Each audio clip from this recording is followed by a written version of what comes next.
Alright, hi everyone. My name is Brianna McLean and this is my Linguistics 201 final project. The topic I chose is phonological development in children. My research question is, how does Rugrats portray the phonological development of children, and how does it compare to the actual development of phonological properties in child speech? I used two articles for my research. One of the articles says infants possess the perceptual capacities that will allow them to learn the phonetic segments in any native language. So these are going to be the 4 stages of child vocalization. Children need these 4 stages in order to proceed and learn more phonological skills. The first stage is reflexive vocalization. This begins from birth to about 2 months, and it's usually reactions to hunger or discomfort. This is because children have an immature vocal tract and their tongue takes up most of their mouth, so they can't really produce any productive sounds. It's mostly just crying. Stage 2 is cooing. It happens between 2 and 4 months, and it consists of sounds that occur mostly in the back of the mouth, sounds like k and g. Stage 3 is the vocal play stage. Only after 4 months do they begin to produce sounds that resemble some consonant-vowel sequences. This usually happens between 4 and 6 months. These are high and low pitch sounds, loud and soft sounds, and long vowel sequences like ah. Stage 4 is the babbling stage. It's also called the canonical babbling stage. It happens around 6 months. They're usually consonant-vowel combinations like ba, ba, ba.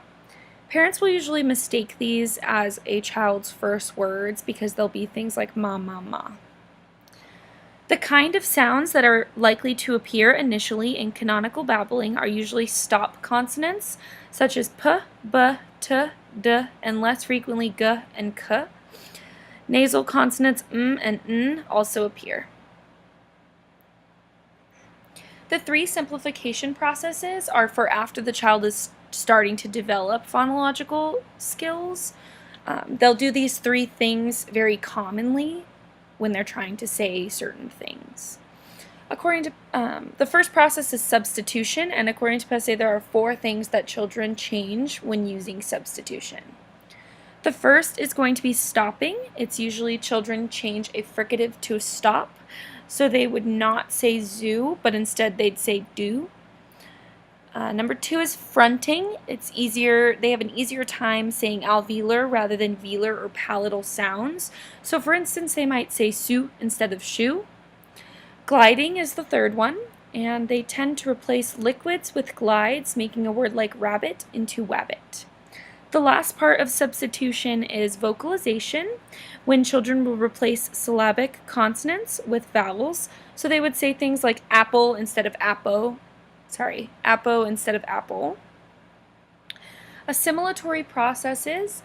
In this sound processing, one sound segment will be made more similar to or exactly the same as one another. So the first is going to be consonant voicing. These are going to be voiceless consonants followed by vowels, especially at the beginning of a word will tend to become voiced like vowels. So tiny would be dai. Consonant devoicing, consonants at the end of the word tend to become voiceless. Consonant harmony, a consonant will assimilate to another consonant. So in the word duck, where the alveolar stop d becomes a velar stop k, but retains voiced qualities, making it a g. The last process is the syllable structural process. The child adds or removes sounds or alters the structure of the syllable in some way.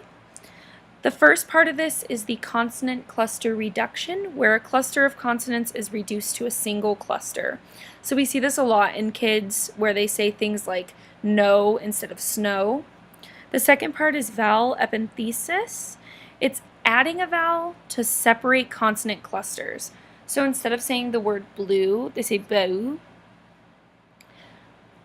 A deletion of final consonant is the third part of it. So where they'll say something like bike, they just say bike. And then for the fourth part, we have syllable deletion. So this is also another really popular one that you'll notice a lot when you hear little kids say things. Usually involves deletion of unstressed syllable. So banana becomes nana. In a multisyllabic word, the child will repeat the consonant-vowel combo. So an example of this, I used water. So children will say wah-wah instead of water. Another example could be bottle, where they say baba instead of bottle.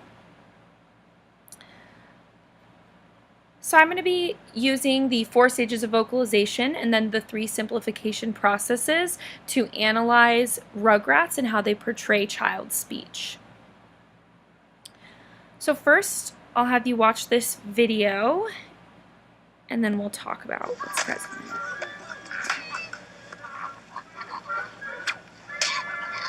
Did you want monkeys? Monkeys want bananas. Oh, everybody gets what they want.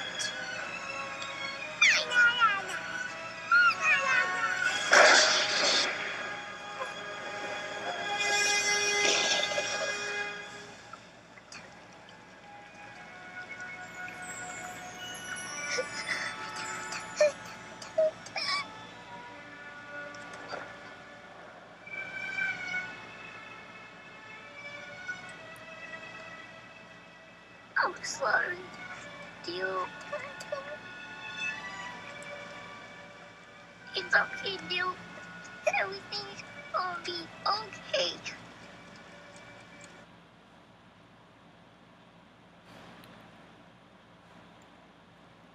Alright, so for analysis 1, I'm going to start with the 4 stages.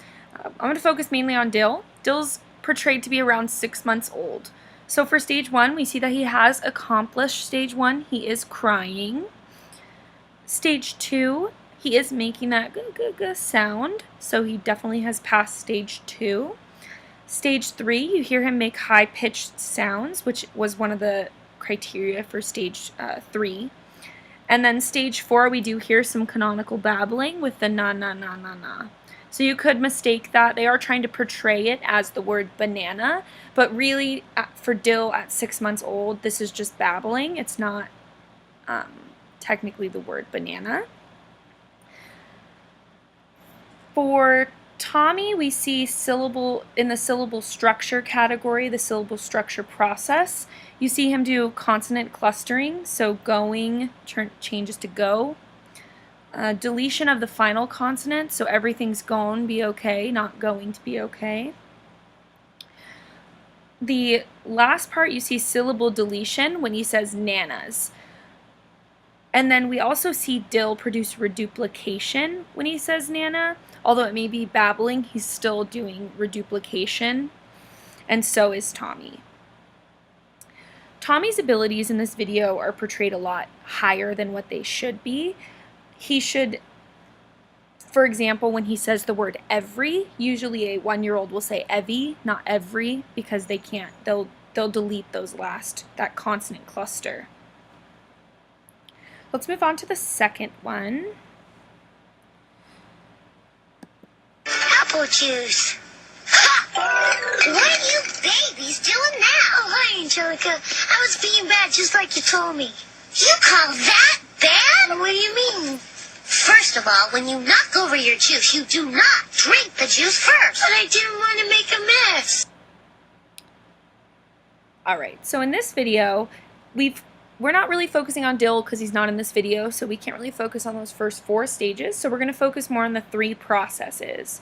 So the first process, substitution, the 4th section of it, or the 4th stage of it, would be vocalization, where children will change words like apple into apple, which is what we see him do in this video. When he's saying apple juice, he says apple juice. The next part is syllable structure processes. We see him delete the final consonant. So when he's trying, he says trying. There's no g sound because it's difficult for children like Juskazi discovered to make that sound.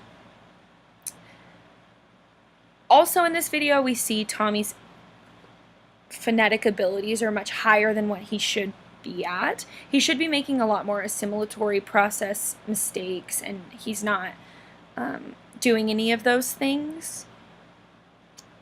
So, in conclusion, overall we see some similarities in the process of phonological development, but Rugrats does portray the child as much more advanced than they should be.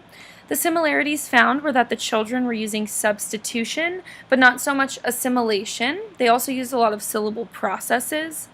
The children were very advanced for their ages. Dill portrayed the most realistic language development, while Tommy was speaking as if he were much older. Overall, it is evident that Rugrats' portrayal of phonological development differs from that of actual child speech. In the future, I would research whether or not a child's speech is affected by watching shows that depict language different than normal development. I'd be interested in whether it helps their development of speech. So if you allow a child to watch a show like Rugrats, where the 1-year-old is portrayed to have very large amount of language, I'm interested to know how that would affect the younger child's learning of language. And here is a list of my references. And that is all. Thank you.